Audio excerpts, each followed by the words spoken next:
All right, it's time. We're doing a DPS tier list for Mythic Plus today. There have been some class tuning that was posted yesterday. I'm going to take that into account. Of course, there's a bunch of different stuff that can end up changing. Ultimately, the only way to know what's meta in terms of DPS is, of course, you look 2 months from now, you see what people are playing, and you kind of factor that in. This is going to be, if you're sitting in voice with your boys and somebody's coming back to the game and they give you a couple specs, and they're like, what should I pick? This is going to roughly tell you about how good they are. A lot of this is kind of due to my experience and talking to people and just like how the specs look so far on the PTR.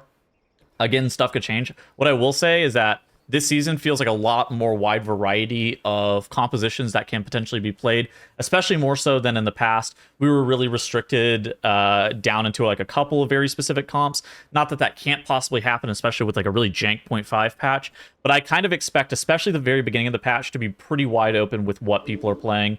And as time progresses, of course, the meta is going to become a little bit more stale, but I think that this meta is a little bit more wide open, especially than we have seen in the past. I'm kind of expecting to see somewhere probably between like 5 to 10 DPS specializations be pretty good. As for how we're ranking the stuff, S tier, these are typically reserved for the specs that you see in every single composition. These are like the required specs that you were playing through. Like last season, I think this probably would be like an enhancement shaman kind of spot. You could potentially argue that AUG is supposed to be there as well, but typically it's reserved for the spec that you're forced to play through before you can even start the group. This is the spec that you have to have. This was Shadow Priest Dragonflight season 4 as well, like that kind of level of power. And then the D tier, this is going to be like the you should be looking to reroll tier. You notice also that I have an A and an A minus. This is kind of going to indicate there's like a lot of good specs, right? Like these are like top tier specs. Maybe there's going to be a difference between A and A minus, where some of them are going to maybe be a little bit lower in terms of overall. Some of them might have a more difficult time in terms of, in my opinion, finding a composition that works super well for them. There's probably going to be a little bit of a drawback in terms of the A minus compared to the A, but there's not like a glaring weakness that would push me to put them in B. Start with AUG. So AUG got nerfed yesterday, at time of recording this, and I was already under the impression that AUG was like kind of slowly falling a little bit out of favor. I didn't think it was going to be completely garbage. I thought it was definitely going to still see play, but after catching another nerf to closest clutch mates, Breath of Eon's damage and Shifting Sands versatility, I think that this spec is going to be absolutely horrible. Again, I thought it was already starting to take a little bit of a slide. This is going to now be, I'm just making up a number here, probably 25% lower than like a normal DPS. So terrible for pugs. Even worse for like high-end groups. I don't think that you're going to be realistically able to play the spec. This is probably one of the only specs that I'm actually going to put in the reroll tier. I think that this is going to be like a hard time playing this. If you really, really want to, you probably still can. But your damage is going to be horrible. Like this spec is horrible. Dev EVOKER.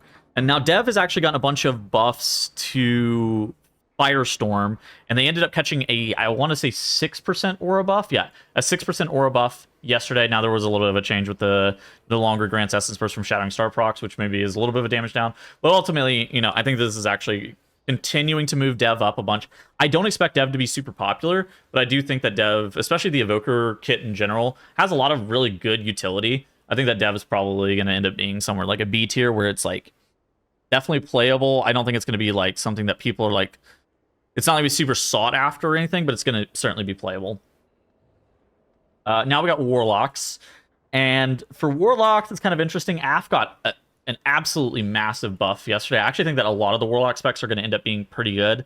I would have probably put AF in like E tier, maybe even like looking towards C tier, but those buffs that they actually received yesterday ended up increasing their damage by a significant amount.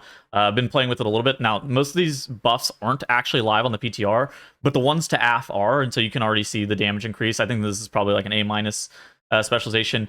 Demo has probably some of the highest AoE cap in the game. Not Demo, Destro has some of the highest AoE cap in the game, and so if you're able to pull around Destro, like say a couple of pulls in Priory of Sacred Flame, a lot of the first pulls in most of these dungeons, this is just like Destro moment.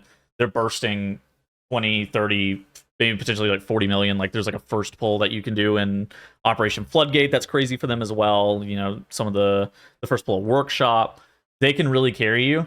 You're going to end up having to play around this a little bit, but I actually think this is It's a little bit worse single target than you would necessarily hope, but I think it has the highest AoE cap in the game, which has to be talked about. Demo, I actually think Demo's quite good. I think that Demo's going to suffer from kind of the it's worse than AF and Destro syndrome that some of the pure DPS end up having. I think it's it's a little bit worse than AF, a little bit worse than Destro, so I think it has to just go into B. Not that it's necessarily bad. I think that there's some target counts that it can potentially outperform Destro Warlock. Maybe this would be something potentially better in your like weekly 10s if your tank isn't pulling that big. But in general, it's not going to be something that you're actually seeing with like high representation in hierarchies. Now we got mages, and I think that this is a mage season. I don't think that fire mage is necessarily required, and we're going to kind of talk about other alternative comps that wouldn't involve a mage, but I think that this is a mage season. I think that Frost is actually really good. I think that it has some of the highest overall damage, but the problem with Frost is that, ultimately it's not fire, and so Frost going in A-, Fire's going into A. I don't think it's S tier mandatory, but if there was going to be one spec that I would put at S tier mandatory, it'd probably be Fire at this point. Their overall DPS output is just absolutely insane. If you're not playing with an AUG Evoker as well, this is a prime candidate to actually just bring a lot of group utility. They're also unkillable gods. Fire is crazy right now, just in terms of damage output and the group utility and group survivability that they end up bringing, plus their own individual survivability. So it's quite good. They are also flame striking on AoE sometimes, but you can still single target bust if there's like a huge prio target. So there's not actually much damage lost in terms of that. So a really well-rounded damage profile just for Mythic Plus in general. Arcane kind of similar to Demo. There's a chance that you would put this in C. I don't think it's necessarily that bad. I've seen it a little bit. I didn't think it was like horrible. Ultimately, at the end of the day, it's still a mage spec, arcane intellect, especially if a bunch of the wizards end up being good. Maybe a B tier specialization. I don't think it's like super strong or anything like that. Ret Paladin, A-. I think that the spec actually does a lot of AoE. I've seen Drogo and a couple other people actually playing Ret to pretty good effect where they're doing pretty high overall damage. I think that especially, in a situation where you're not playing an AUG Evoker, this specialization brings a lot of group utility, bringing sack for the tank, actually bringing a little bit of off healing, being able to wog people as well, lay on hands potentially, having bubble bop. I think the utility that the Red Paladin kit provides is pretty strong. I think one of the things that's kind of holding them back is like I don't know exactly what composition they would work super well in. It's kind of one of those things that, especially if you end up playing through Fire Mage a lot, it kind of, I don't want to say it determines what comps you're going to be playing, but it kind of shows what the trajectory of the comps are. There's comps that Ret Paladin is absolutely playable in, but Ret's actually quite good. The damage that the Ret provides is like fairly solid. Shadow Priest, I've seen Shadow Priests do well. Now, I think the biggest issue that I have with Shadow right now, and the biggest thing that's holding Shadow back is how playable Discipline Priest is. So they nerfed they buffed Shadow's damage, but nerfed their tier set. Their tier set was like a 30% damage gain. These buffs end up basically offsetting it. So it's going to be better on early on in the season, especially if you don't have 4 set. I think this is a situation where we kind of have to wait and see. I think that Shadow, if Disc is bad, is probably an A- specialization, and there's a lot of comps that you can make that work really well with Shadow. If Disc is in the meta, I don't think you can realistically double up on Priest. And right now, a lot of people were playing Disc on the PTR. Disc did end up catching a slight nerf, and it has a lot of people dooming. But is it just noise? Is it really going to impact the meta? I think this is kind of like a wait and see type of situation. Ultimately, this is like plus or minus like a tier depending on where Discipline ends up being ranked. There's probably a good composition that you can make with a Shadow Priest right now. Mistweaver is actually pretty good, where it involves like a Mistweaver and a Mage. And I think that there's like a really good comp that involves like Shadow Priest, Mistweaver, Mage, potentially like a Vengeance Demon Hunter or Prop Paladin, right? And you could actually fit in all the stuff that you would possibly need, because the Shadow Priest damage is really good, but it kind of depends on where we're projecting the meta to go. I kind of think it'll be in the... I kind of expect the meta to still be with Disc Priest, but that's something that's going to be determined 3 months from now, I'm pretty sure. That's not something that you can necessarily determine today. Sub-Rogue. Okay, so we got Rogues. Sub-Rogue is, I would say, sneaky good. I've heard complaints about their rotation just in general, but the damage that they're outputting is actually quite strong. You're seeing them doing a lot of AoE damage. They did end up getting a little bit of a readjustment. Pretty much you know, whenever I talked to some rogues about this, they basically said this was net neutral. They nerfed their tier, but they increased all their damage done by 10%. So with that being the case, kind of similar to Shadow Priest, where you're going to be performing fine without tier. I think that, you know, sub is actually just a great specialization. Kind of falls in the same line. What comp do we play it with? Who are we playing with necessarily? Where does that really fall in line? I think that if you can get a good comp that works super well around a sub rogue, I think it's possible to be an A tier specialization. It does a lot of damage, like individual contribution damage wise. I think it's super solid. I just don't think it's that next level that it needs. Assassination Rogue, kind of interesting because they didn't really change too much about Assassination Rogue. But it's a lot less good this season than it was last season. They did buff it yesterday, so maybe it's supposed to go up a tier. Maybe it's not supposed to be in C anymore. Maybe it's supposed to be in B. I'm probably just going to end up leaving in C. I don't really expect to see a bunch of people playing Assassination. I kind of... Yeah, I don't know. I think it's just one of those things that like it's just very unlikely to be seen. Kind of same with Outlaw. Like, I mean, this is pre-nerf BM Hunter, right? Oh, well, hold on. Maybe Assassination Rogue's better than I thought. Casual Addict's actually kind of fucking cooking. Hold on. This thing's probably supposed to be in B, looking at that. Alright, we'll move this up to B. Alright, bang. You know, again, slight buff to both of these specializations, but I don't think it's enough to really overtake where sub is and like really be brought over some of these other specs. Realistically, it's kind of tough. Warrior was a class. DPS Warrior is a class that got changes yesterday. I think I'm probably gonna put Arms and Fury in the same spots that I had them in yesterday. So even though they caught a 5% nerf, like prior to the changes, I would have had Arms here and Fury here. I think that in theory you could probably bump Fury down to C because it's going to be hard to actually fit a Fury Warrior into compositions reliably, especially with how good Arms is. I think that that's maybe what I'm supposed to do. But if you go and look at some of the damage that Crit Kick was doing prior to these changes, particularly on Arms, he's actually able to do just 1 billion DPS just playing this Arms Warrior. And it's one of those things that it's tough to find what the comp is supposed to be that works really well with an Arms Warrior. I think there's probably a comp with, say, Enhancement Shaman Arms Warrior BM Hunter.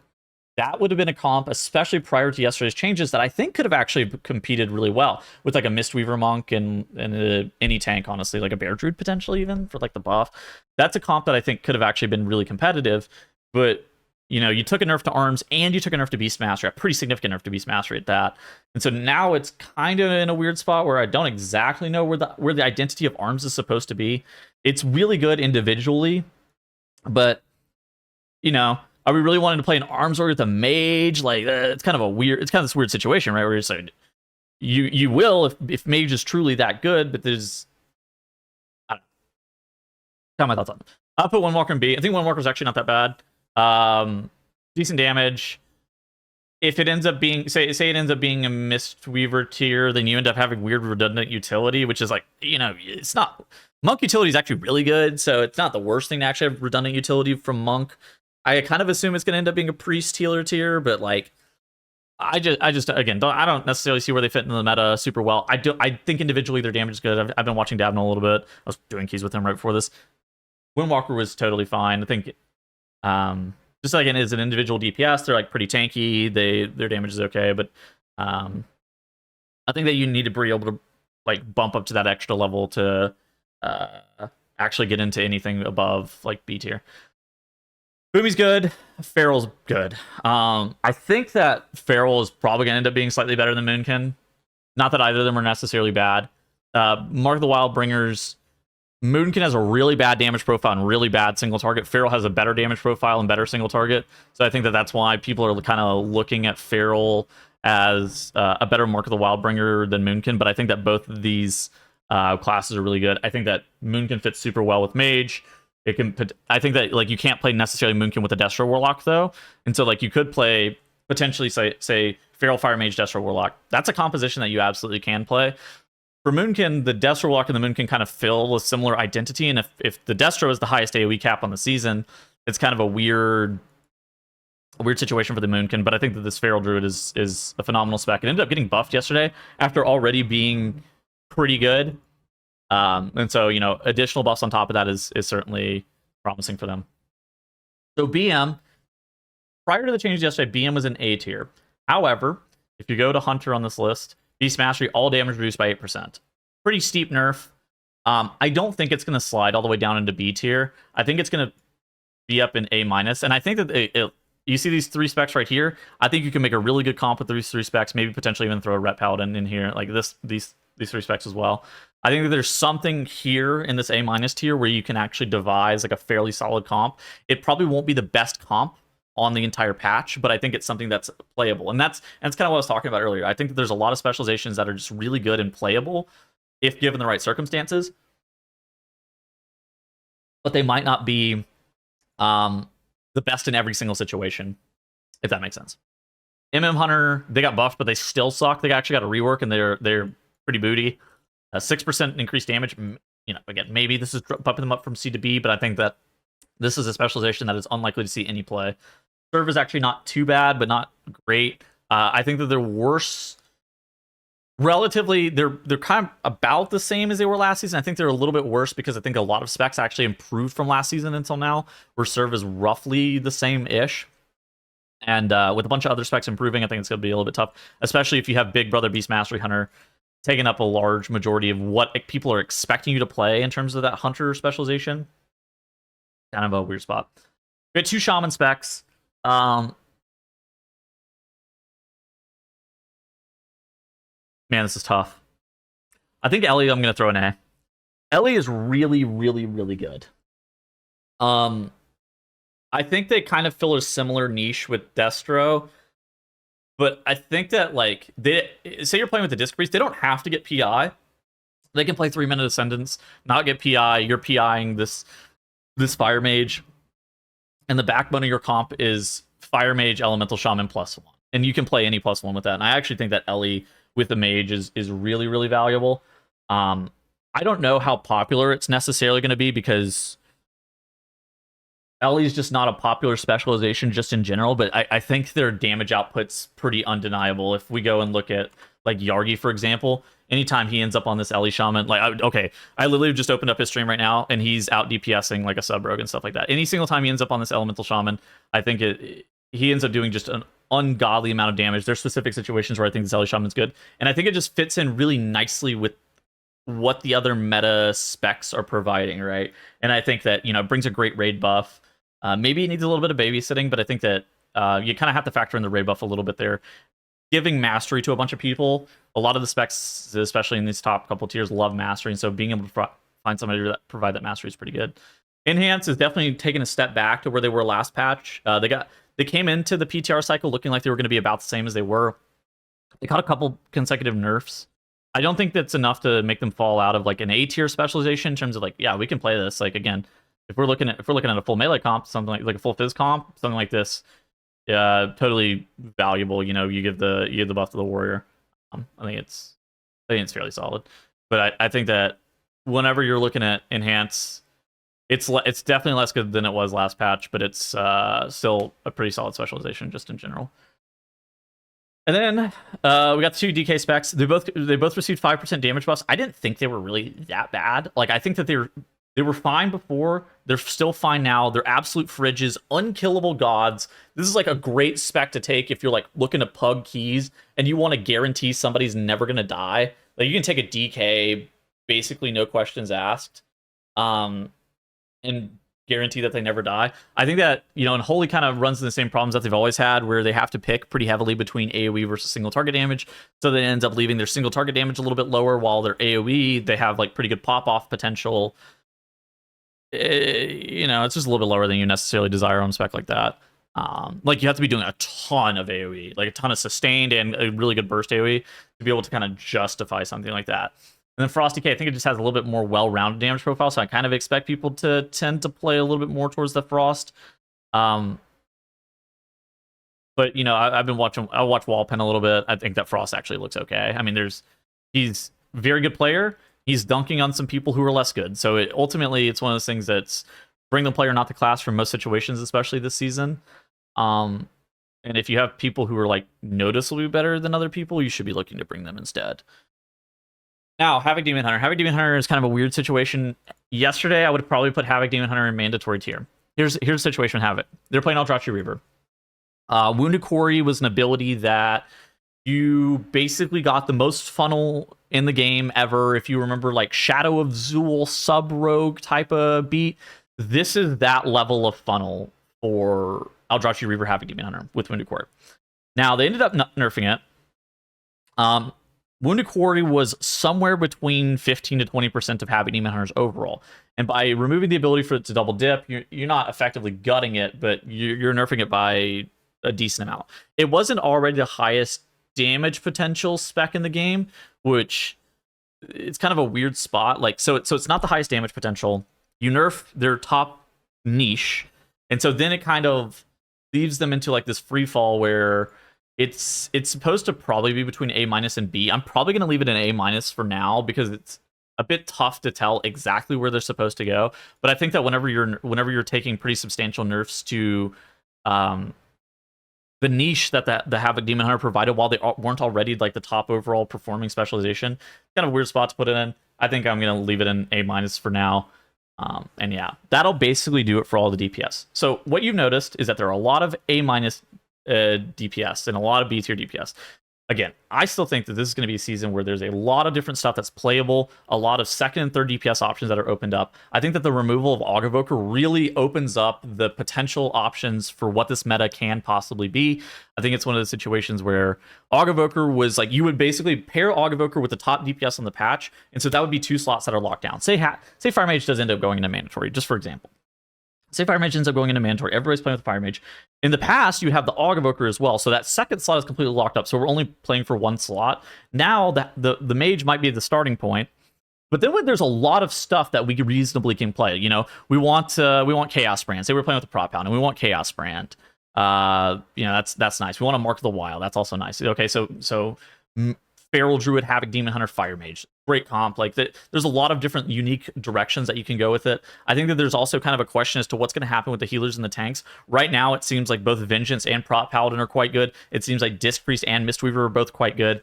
But I think that there's a lot of things that can happen, especially with Race to World first tuning, especially with potential class tuning in the future. There's a bunch of bug fixes that could always happen that could, you know, nerf Beast Mastery Hunter by 35% for some reason because now their Animal Companion doesn't work or some nonsense. There's a bunch of stuff that they could do. They could always blow up the meta in the 0.5 patch again. So it's one of those things that you kind of have to keep your finger on the pulse, see what the top players are playing. And ultimately, this is just kind of like, it's better than completely guessing. This is based on my experiences in the dungeons. And that's how I feel about DPS going into Season 2 of The War Within. Hold on, maybe Assassination Rogue is better than I thought. Casual Addict's actually kind of fucking cooking. Hold on. This thing's probably supposed to be in B, looking at that. Alright, we'll move this up to B. Alright, bang.